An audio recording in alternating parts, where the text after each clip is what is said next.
Hello, everyone, and welcome to the latest episode of the Pulls Pods. It is, as of the broadcast, Friday, the 13th of February. We are recording this on Thursday, the 12th of February, and it is the day after a topsy-turvy defeat, I think it's fair to say, at York City. But it's a very special episode because I'm joined by former Pulls captain Micky Barron. Hello, Micky, how are you? I'm very well, thank you. Yeah, really. I'm inside, so I'm not wet for once, so that's good. But no, I'm really well, Jack. Thank you. Aye, lovely stuff. And to be fair, if you're looking outside on this Thursday night, it is damp. I think it's fair to say, and I don't think the weather's looking particularly good tomorrow either. I think the weather's looking all right for Saturday though, so we'll come on to our game against Sutton later on, so we might get that on. As we said before we start recording, it's very rare the Pulls do have games called off, which is, considering everything else that goes on these days, it's looking pretty good.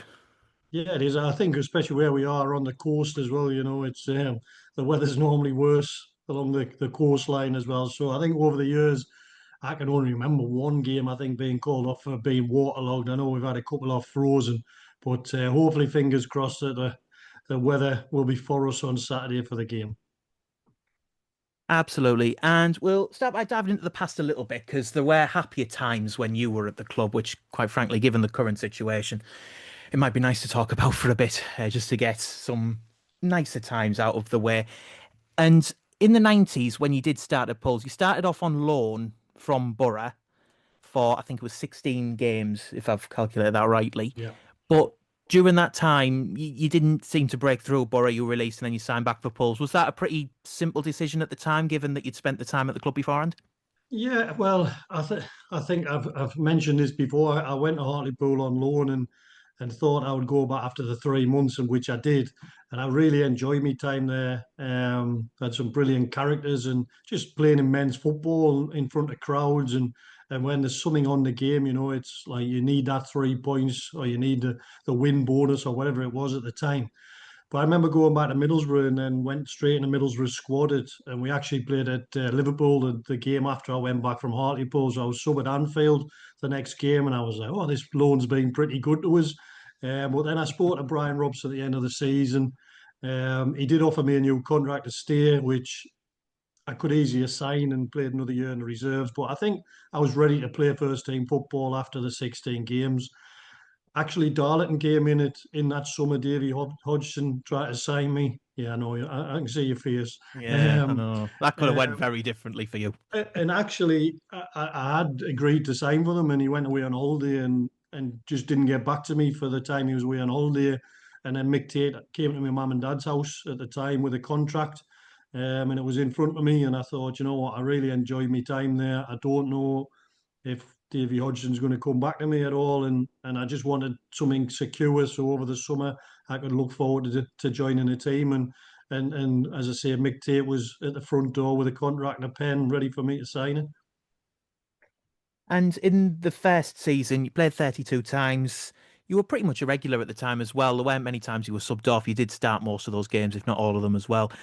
And we've had Tommy Miller, well, I say we. I've had Tommy Miller on the podcast recently as well, and he said in those times towards the end of the 90s into the noughties, there was an upturn in the club as you went on, and throughout those times when Mick Tate was there and Chris Turner came in as well, was there a sense from the players' point of view that it was trending in the right direction at the time because it didn't start out that way, did it? No, definitely not. I think it was sort of off the field things at first. I think obviously the new owners came in, Chris Turner came in, and Chris brought a real different mentality of professionalism, if you like. And I think that coincided with Iowa coming in. We got sort of a regular training ground. We all had the same kit, which before we weren't all in the same kit. We sort of travelled overnight a lot more and prepared for games properly.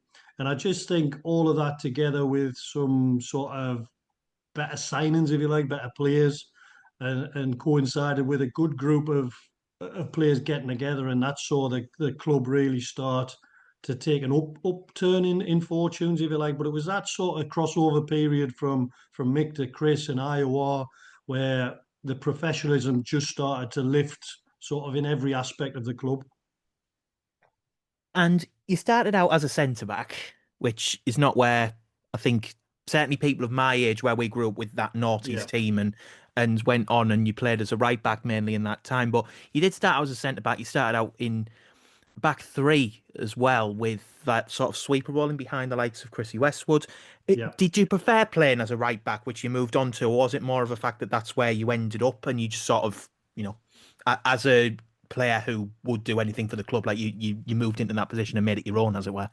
Yeah, well, I played sweeper, and I used to play the first, with Gary Strodder and Graham Lee, who were two really big commanding centre halves. So as a sweeper at the time, I didn't really do any sort of aerial challenges. I just, as I said, swept up, got the ball, and passed it, and it was a piece of cake, and it was really easy for me to play that role, and I really enjoyed it. But then obviously the team sort of morphed with Chris decided he didn't want to play with a back three anymore. And I played midfield a few times, about 4 or 5 times when needed. But it was just at first when I played right back, it was like, oh, this is different. Um, and then you start to play 20, 30 games and you start sort of understanding the role. But I was lucky because I always had really good players either alongside me in the back four or in front of me, like Darrell Clark, Tommy Widren, Mark Tinkler, people who you could just give the ball to. And I think as a back four, whether it was me, Westy, Nels, Richie, or Ben Clark, or whoever was playing in the back four, we worked really hard at that. A lot of times after training, we'd do extra work with whichever coach it was, whether it was Westy in Butterworth, whoever it was, and we spent a lot of time making sure that we could defend and defend properly as individuals and as a unit, like the back four. And I think you got sort of. I realised I probably, if it was a back four, I wasn't going to play centre half because I wasn't tall enough at the time in that league. So right back became my position. I was always more comfortable defending than going forward. But I was happy doing that.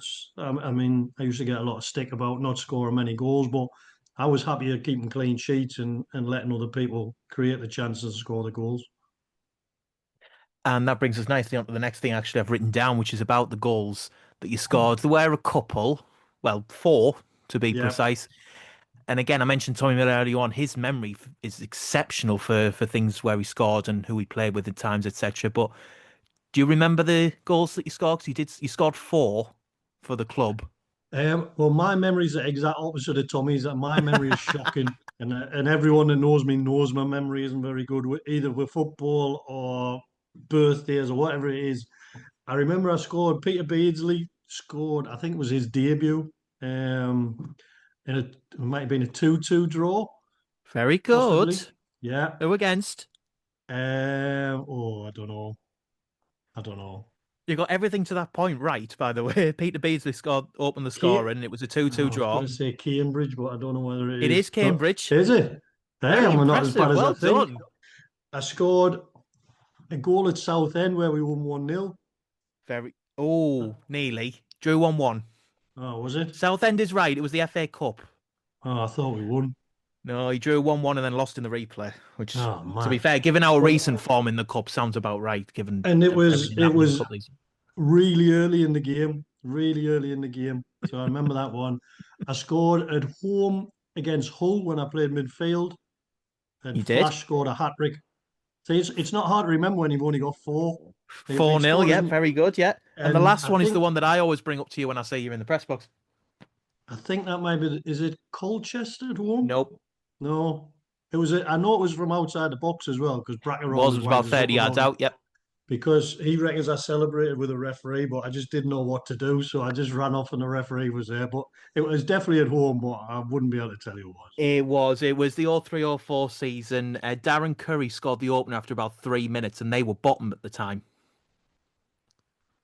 Still Nah. don't know. Wickham. Ah, right. Darren Curry was a good player, by the way. It wasn't bad, yeah.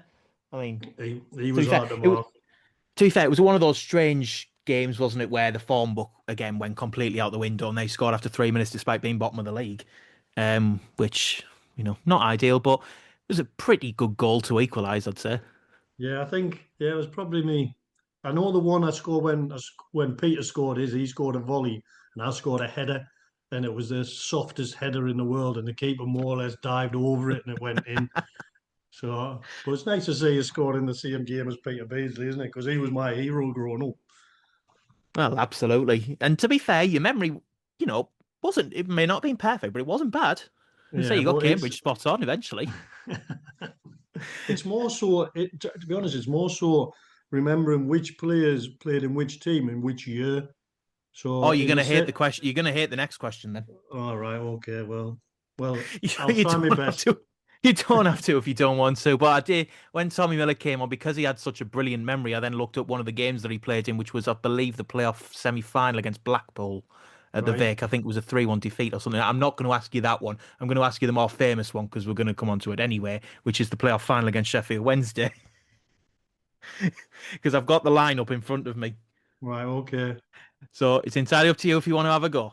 Because there will be some that are Um. obviously stick in your head because they were involved in incidents or goals. Yeah. Yeah, no. I'll give it a go. Dimmy and goal. Yep, Me, yep, Nels, Westy, Matty Robson. yep. That's the back four. Um. Tommy Butler, Tommy Butler, yep, he started. Gavin Strachan. Gavin Stratton, to be fair, Tommy Butler didn't last very long. He was off after No, he half an didn't. hour. He went off pretty early, didn't he? He did, yeah. Gavin Strachan. Yep, Stratton was Uh, there. Tinks. No, he was on the subs No. bench but didn't come on. So Gavin Strachan. Sweens. Sweeney, yep, Richie. yep. Two more.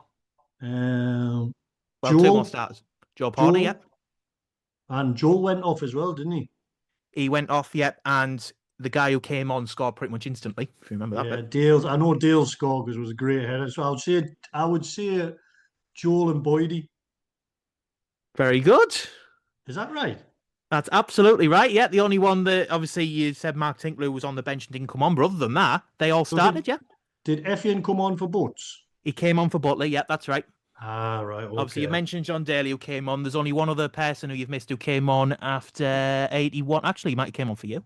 He did. Darren Craddock Darren Craddock, yeah. came So on for me. Yeah. you're not giving yourself enough credit, quite frankly, because that Yeah, but was, you know, you're asking us 4 goals at the biggest game of my career, so I should remember those, Jack.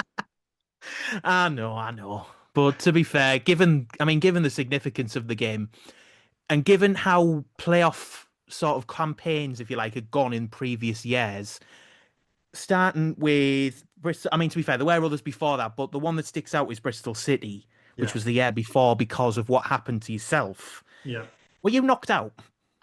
Yeah. So basically, I went to close the ball down, and I remember the lad just about to cross it, and then don't remember much else until I was being stretched off. And as I was getting stretched off, I remember saying to the physio, "Look, I'm all right now."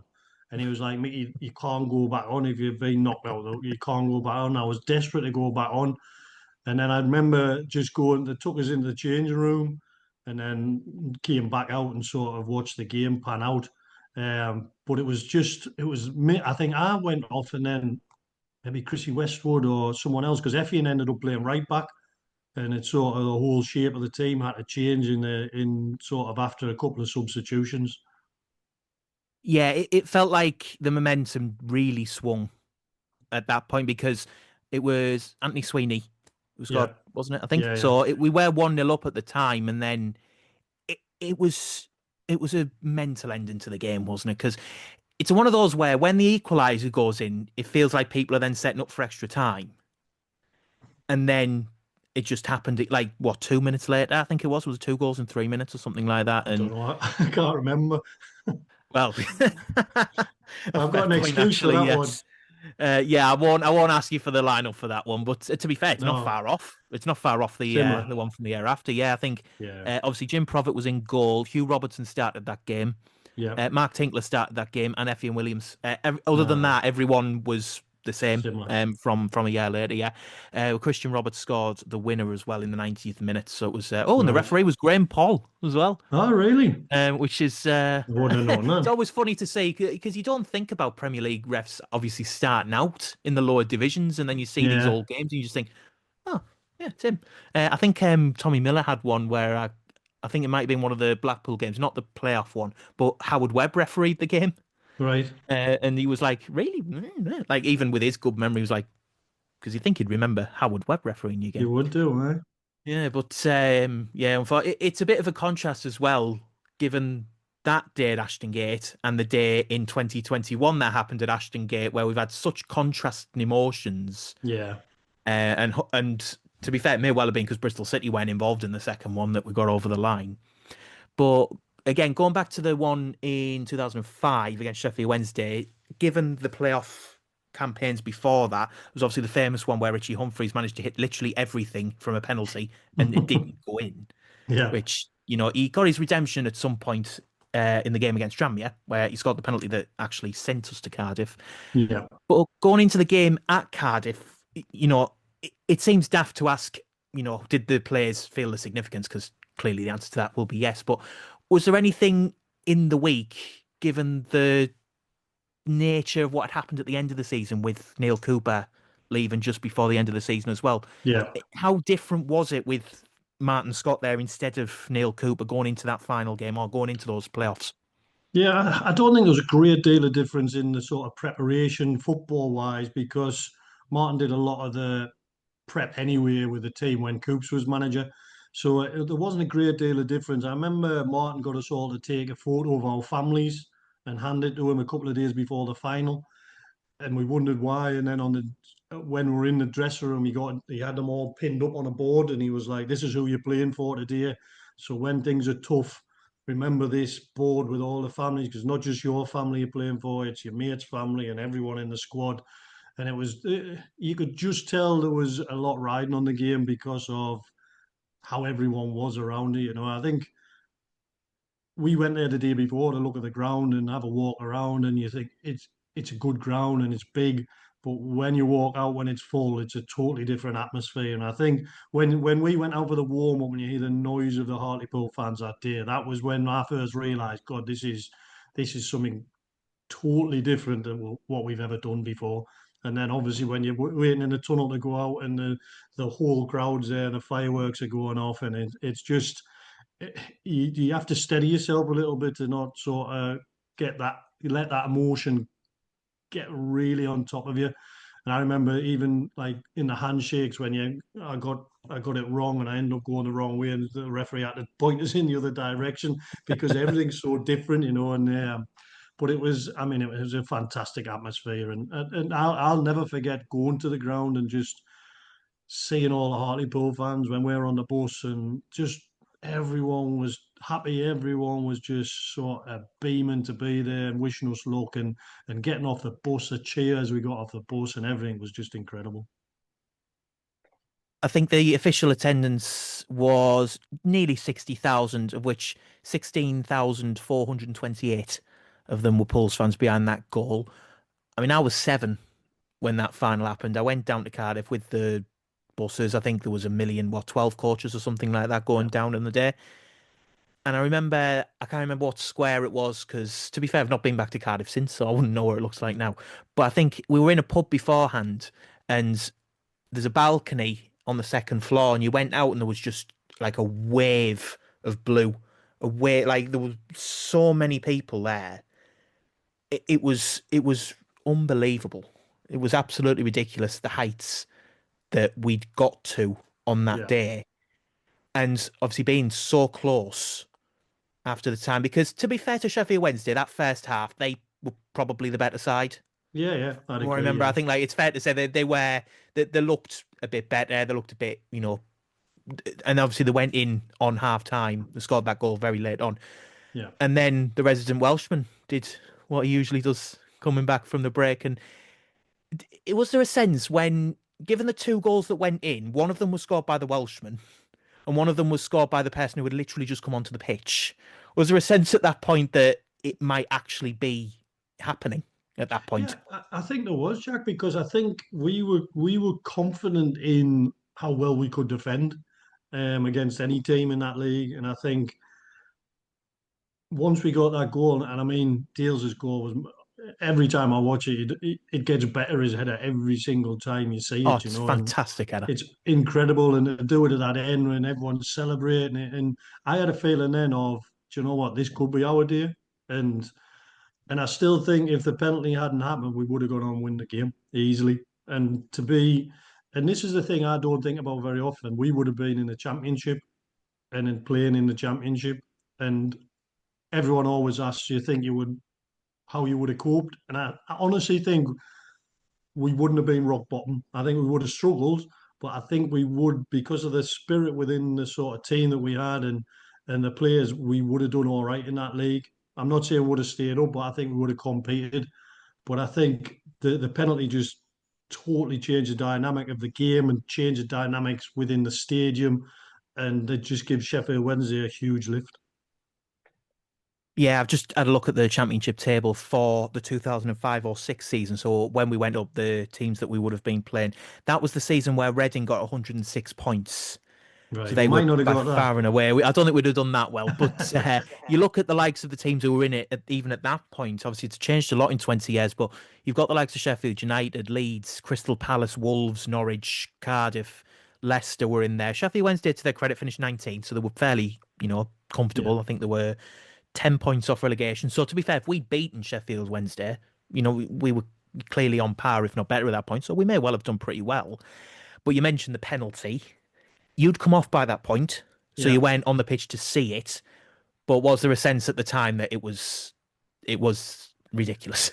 Yeah, I'd been struggling ever since the Tranmere game, to be honest, with an injury, and it was touch and go whether I was going to play. And I remember speaking to Martin, and he just said, "Look, just give it a go. If you can play a part of the game, I'd rather you play." So I knew at some point I'd come off. I didn't know whether it was going to be after 10 minutes or whenever it was going to be. And I remember watching the penalty and just thinking at the time, I just didn't think Westy would have done it in that area, like where it was on the pitch. And then when he came off, I'm Westy was I've roomed with Westy for years, and I could read him like a book. I knew him inside out, and I could see with how distraught he was that he didn't think it was a penalty, and he was so angry about it, and that was a telltale sign for me. And then when you see it, I don't know. I still don't think it's a penalty, but the referee, obviously, from the angle he had at the time and from what he could see, maybe thinks it's a penalty. I don't. Similar to last night, I spoke to everyone last night, and everyone was saying that the York wasn't a penalty, and I've seen it today on York's Twitter, and I'm like, it's a definite penalty. It's nailed on. Do you know It's what I funny mean? that because I saw that last night where everyone just went blatant Robbie, but obviously I was watching it. I'll be honest, when I first saw it, I thought, what's he given that for? Because it Mm, just seemed like nothing had happened, and then he pointed to the spot. When I yeah, saw it again, I thought, yeah, it's a penalty. It's a yeah, because blatant penalty. Like it is a penalty, and I just thought, well, why would you do that? It was like he'd have blown the whistle if that ball had yeah, been cleared for full I just time. think I get it. A lot of people now grab hold of each other, but you grab hold Yeah, of each other without moving anywhere, really. You're just grabbing hold of them to stop them going. Whereas the lad last night's got the wrong side defender. If the defender had just stood goal side of him and let him run into him, he wouldn't have given a penalty. But because he's the wrong side of him, then he grabs hold of him. it's not It's a just that he's not penalty. going for the ball either. So you're looking at the Yeah. man and not the ball, etc. And I think, I thought it was going to be yeah, a lot more. I know we're going away from what we're talking about, but I no, no, thought it not was at going to all. be a lot more dubious than what I saw on the Yeah, York's Twitter. I thought when I saw it, I was like, "Oh, it looks a penalty to me." yeah. I think what I've seen from a lot of people is that they were both holding each other and they were both sort of tangling with each other. I, I think, yeah, it's a debatable one, but in my mind, when I saw it, I thought it was a penalty. Yeah. Once I See, saw the when incident, when we have this discussion, I had it with Mickey Nelson when we were coaching all the time. I was like, everyone can say, "Oh, both people are doing it.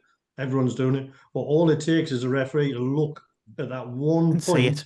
at that 1 second, where you're holding him and he's not holding you anymore, even though he's been doing it for 4 or 5 seconds. And that's where you get a penalty, or that's where you get a free kick given against you. And that's sometimes what happens. They're both doing it, and then someone bursts away. They grab all of them. The referee looks right at that second, and he sees a penalty, which I think is probably what's happened last night. Yeah, quite possibly. I think, yeah, it's just a brainless thing to do. That late, you've just equalised in the 97th minute. You've got the corner to defend, which, to be fair, we defended pretty well from set pieces Yeah, pretty much all game, and we scored from our own. We looked quite a threat from corners, which is the first time I've said that in a while.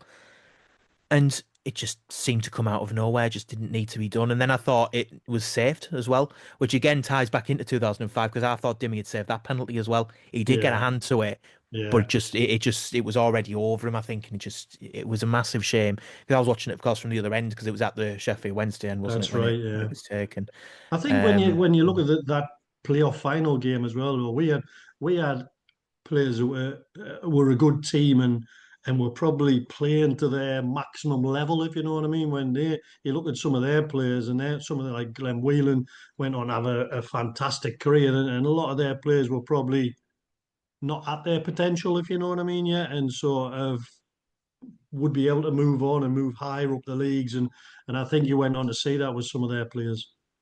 Yeah, I won't ask you to name their lineup, but you've got the likes No of chance. you've got the likes of Chris Brunt, for example, who did very well with the likes of Yeah, West Brom, etc. yeah, You've got Paul Heckingbottom, who of course went onto the dugout as well, so he clearly knew what he was doing. Alex Bruce is there as well. John Paul McGovern scored the first goal.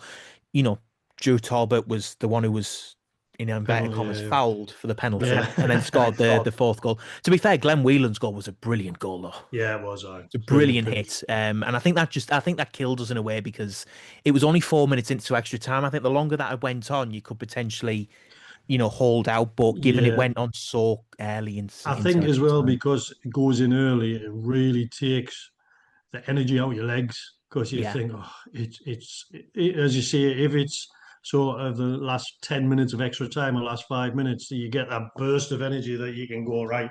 We've got 5 minutes to go, but I think the timing of that goal really affected sort of the mentality of the team and the energy in the team. Yeah, massive shame, but hey ho, it wasn't to be. The season after was a little bit of a damp squib, relegated on the final day, 1-1 against Port Vale. But then at the end of that season, you had your testimonial against Leeds, I believe it Yeah, was.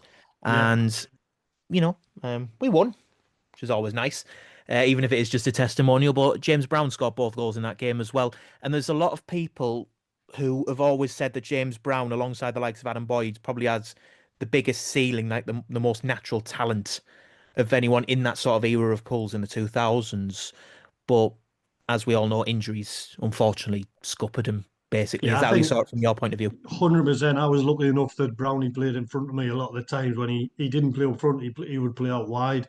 And I used to just give him the ball. And in training, he would do things. Him and Boydie were similar in a way. I think probably James was a bit more sort of naturally talented, but he could just do things with the ball that other people couldn't do. He could turn and twist, and he could finish. And he was quicker than a lot of people thought until he got that injury. And I honestly think if he hadn't had that injury, he would have been sold for a lot of money. I think he would have been probably the record sort of signing from Hartlepool, if you like, Yeah. because I think he was that good. And unfortunately, just he really struggled after that. He struggled with sort of the reoccurrence of injuries, other injuries on top, because he was probably sort of trying to not get injured, if you like, and then sort of having little tweaks as well. And it was such a shame because he was a fantastic player, but he was a good goal scorer as well. I think everyone remembers him for his sort of skills, but him and Boydie were very similar in how they scored goals as well. Yeah, and you retired before, I think in the 07 08, I think you were offered a job in the youth setup, Yeah, if I'm correct in saying that. yeah, When someone moved on to, I think it was Paul Stevenson, he moved on to Norwich, didn't he? that's right. Yeah, And you moved in. So was that an easy decision for you to sort of step back from the playing side of things and move into that youth development side, or was it a um, case of injuries maybe catching up with you? yeah. It was probably easy at the time, but when I look back now, I probably regret doing it a little bit because I think even though I was not playing very much and sort of picking up injuries. You look now and you think, well, could I have gone to a Gateshead or could I have gone somewhere and played 2 or 3 more years and just Yeah. continued playing? I think I always wanted to coach. I always wanted to be in charge of a team and sort of get your ideas over. And I think, especially because Danny was there and Danny Wilson was the manager, and he had a chat with me, and he was sort of really keen on me to learn from him. And I got on so well with Danny, and I thought he was a magnificent manager and person. So that was a sort of thing where I thought, you know what, I can really learn from this guy, but he's willing to teach me as well. He's willing to give his time for me. And I used to sit with him watching reserve games and just ask him questions, and he was always willing to give you his time and his opinion on why you would do that or what he would do in that situation. So that was a real sort of plus at that time. And it was sort of, I know Chris was there and he was trying to help us as well. So it was something I always wanted to do.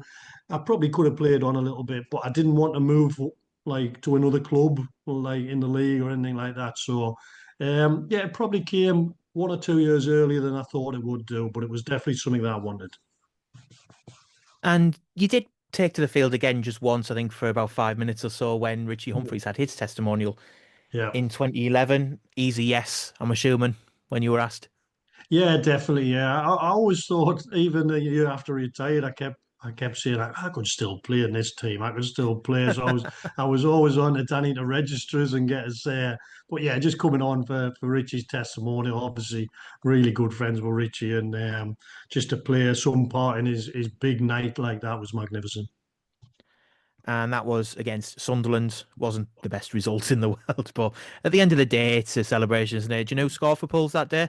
No, Nobby Solano. all right, Funnily okay, enough, we took the lead, and then, to be fair to Sunderland, they sent a pretty good team down. Got yeah, they Mignolet did, in yeah, goal, and Phil Bardsley, Wes Brownlee, Cattermole, Jack Corback, pretty much their first team. But it's yeah. interesting that on the bench they had two players who later played for Pulls in Trevor Carson and Louis Lang, which is a All bit of a right, yeah, niche thing to find out from the lineups. I think did Jordan Cook? Yeah, he did. He played for us as well. He was on the bench. How strange. Probably youth prospects at that time. yeah, yeah. They will have But been.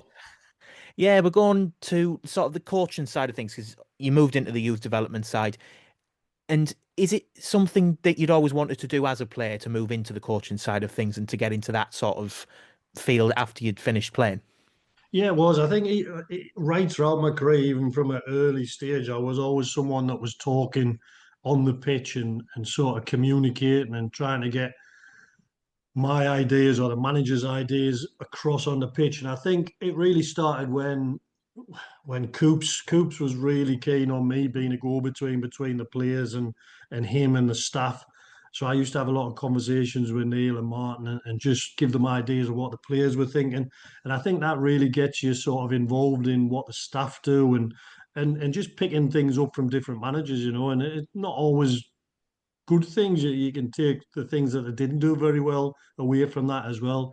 But I always felt like it was my dad was a teacher and I was brought up around that sort of MPE environment. And my dad was always giving advice to people whether it was a football or hockey match. And that's how I grew up. And I wanted to emulate that, you know, and being in charge of a team, myself and coaching that team was always something I wanted to do.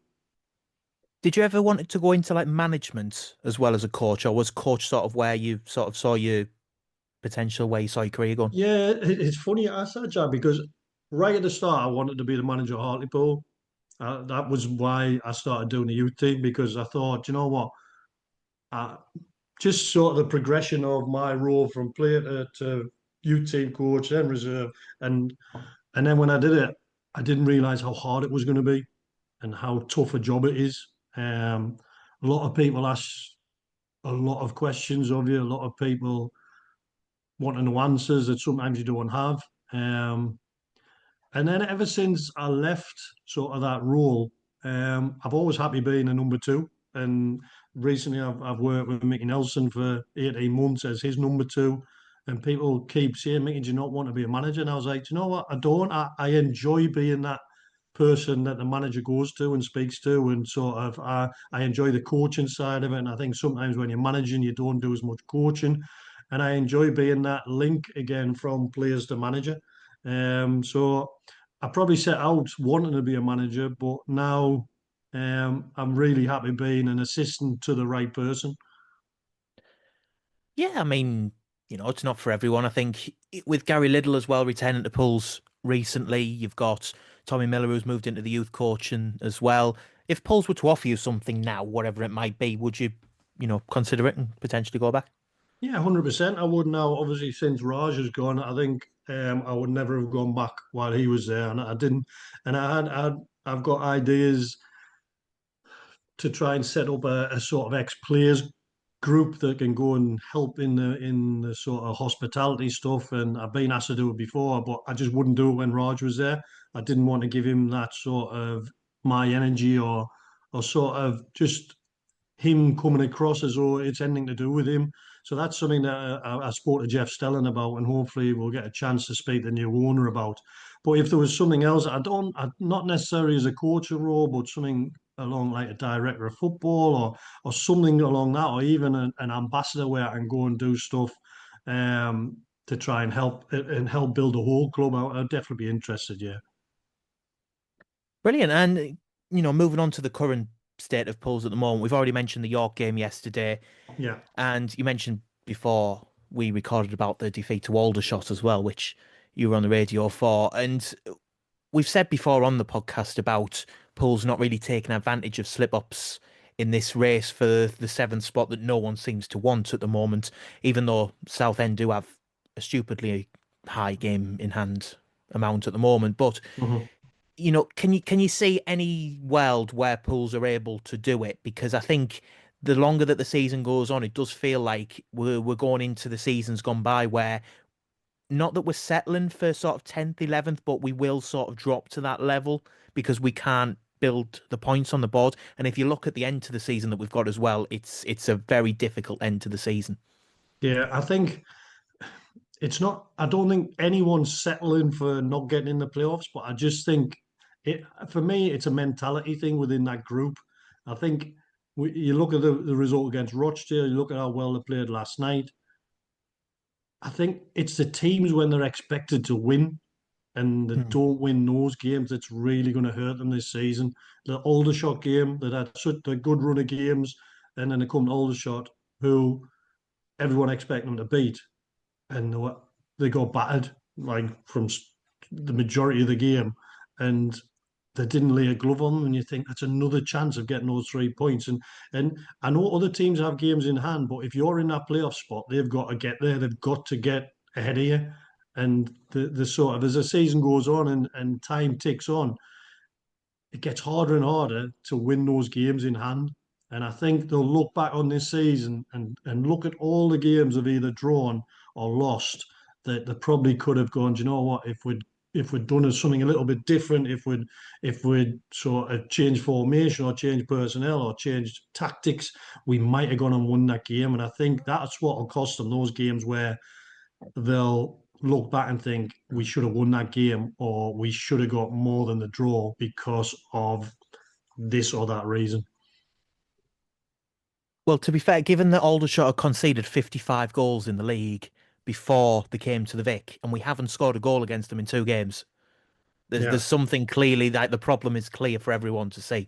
I must say, I was at Aldershot for the first one, and how we didn't score that day was unbelievable, quite frankly, yeah, because we had so many shots. Their keeper had one of those games, but there weren't necessarily shots that were like right in the top corner or out of his reach. Like there were shots that, he had a good chance of saving. So I don't think we helped ourselves. And then obviously Saturday, you'll know better than me because you were there, but you can't lose 3-0 at home to a team no, who are hovering above. it was a tough one, but I did see it. The type of team that you can beat 5-0 or they could beat you 4-0. Yeah, That's how they are. And I said that in commentary, and I was hoping it wasn't going to turn out like that, but it certainly did. But you just look at other games, and obviously I haven't commentated on a lot this season, but I always look at the results and read the reports, and you just think like at times there's been games where you think that draw should be a win. That should be something where you turn and they have done on a couple of occasions. But I just think I look back and think I think there could be another easily 7 to 10 points ahead of where they are. 100%. I think as you say, it will be a period where we look back on it with regrets. Very similar to this time last year, in this Yeah, exact time where January, February, we had so many winnable games, whether away or home, we just had winnable games and we just drew pretty much every game.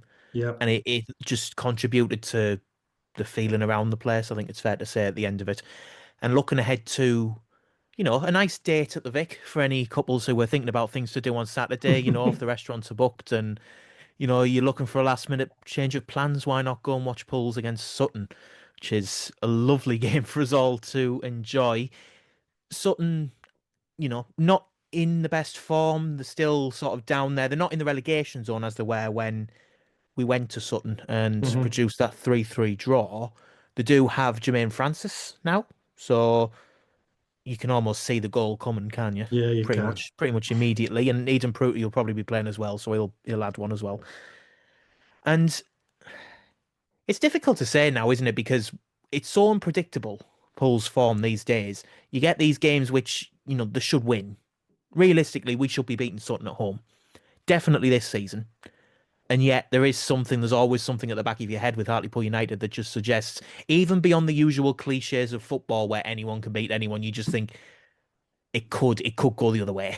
Yeah, I think that's sort of Nicky's frustration at the minute, isn't it? And I know he's had a little bit of stick a couple of times by because he said he didn't see it coming, but he probably hadn't seen it coming, those sort of defeats. But he's got to make sure that they don't keep happening, and I think that's a really important sort of part that he needs to sort out. So if Sutton come and beat us, we can't think, well, we didn't see that coming because we've seen it before after a good result. So that even though they got beat at York, there should be a lot of positivity and a lot of momentum going into the game. And I always say, and we used to say this all the time when we played, the first 20 minutes are vital. If teams come up, especially if the southern teams usually come up or they've had a long journey, that first 20 minutes, you can get one and two, the game can be finished, but you've got to go and attack them. You've got to go and try and score goals and not let them. Even the Aldershot game, I thought it was pretty even for the first 15, 20 minutes, but they had more of the ball. They had more chances than Hartlepool. And I'm like, that shouldn't be happening at home.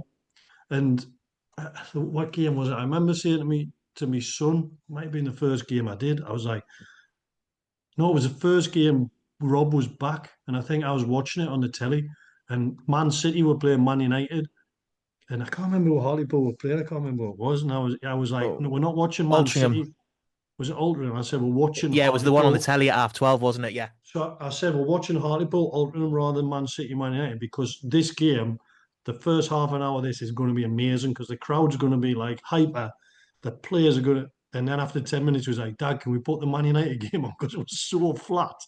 And this is what happens, isn't it? You build it up to be like huge and we're going to win or this, that, and the other, and then too many times we've been let down where we don't win those games that we should to move us forward. It's absolutely mental when you think about it that those two games we were all like, right, this is the one. This is the moment. We're going to go and smash them off the park. It's going to be fantastic. Everyone will be up for it and it's all feel good. And the funny thing is, even though we don't feel like that, we did win the games. We won the Yeah. games, but it just doesn't feel positive, does it? Because of like the performances and the way that it went even before we won the game. It reminds me a little bit of when the club was in trouble, like financial trouble in I think 2018 it was before Raj Singh took over. And we had that game against Wrexham where a lot of players from other teams, sorry, fans from other teams and people came Oh up yeah, and yeah, it was packed and, yeah. I remember. all of that was there. And then it was 2-0 to Wrexham and we was just limp. It was really bad. It was, everything about the negativity had basically seeped onto the pitch. And it felt Do a you bit think? like that there. But obviously the difference is we won the two Yeah. games, Do you which think, just though, feels Jack? weird. It's almost like that the Hartlepool fans can see past the win. Do you know what I mean? That a lot of fans have been going for years and seen a lot of football, and even though they win, they know that they're not going to keep winning if they play like that. And I think that's Yeah. the frustrating side of it. And I get it from Nicky's point of view that he wants to, as a young new manager, you need to do well in your first job because if you look at the stats, if you don't do well in your first job, you don't get a second job. And he's trying his best to keep us around the playoffs and keep his job. But I think those two games, especially, even though they won them, like you say, a lot of people were coming away and there wasn't any buzz about the players. And I think it's because of the way they played. And I think because people can see long term, if this is what they're going to have to watch, it's not going to be very exciting. And there's a fair chance we're not going to win enough games to get into the playoffs or get promoted, whichever season it's going to be. And I think that was the feeling I had when I watched those two games. Fingers crossed it does turn around for the better. I think it'll help if Nicky does set up with the front two at home to actually attack teams rather than sit back for It's a about it's sort of a 70 minutes or so. it's a big debate though, isn't it? It's one of them. Obviously, as a manager, you have your style of play, you have your formation, you have your way you want to play. Bit like Amarin at Man United, and Yeah, other people are looking at it and going, why doesn't he change? Why doesn't he change? But Nicky will tell you his reasons for doing it.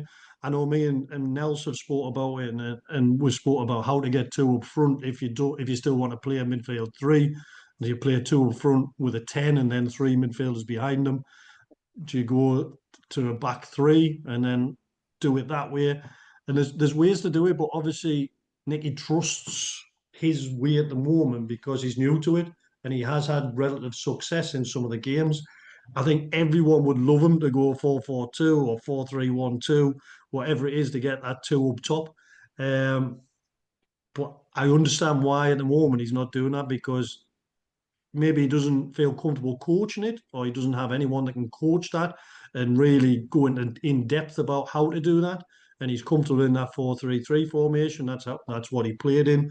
And as a coach, sometimes I much prefer to coach defensive topics and attacking topics because I was comfortable in those situations. That's where I've got that expertise. And until you start coaching for years and years and years, Nicky might, as a manager, not really have those foundations of a different system yet. And he might just be comfortable with that one. But there's nothing to say in time that won't change. But I do understand why, if he went 4-4-2 and you get beat 4-0, are people then going to go, oh, well, at least he went two up top? That's his conundrum, isn't it? That's why he's got to.